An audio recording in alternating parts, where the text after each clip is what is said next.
Polisi belum bisa mengungkap misteri kematian Tuti Suhartini, 55, serta Amalia Mustika Ratu, 23.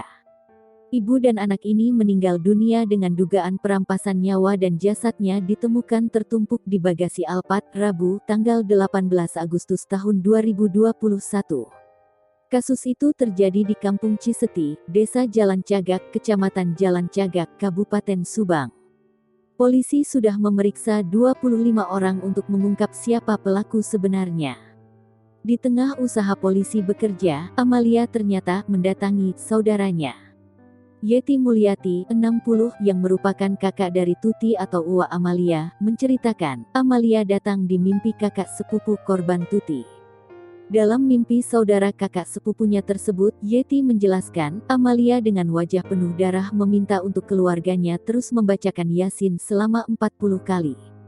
Akibat kasus yang menimpa istri dan anaknya, Yosef merasa terpojok. Menurut Rohman, banyak asumsi-asumsi liar dari masyarakat saat ini yang mengaitkan kliennya sebagai terduga pelaku.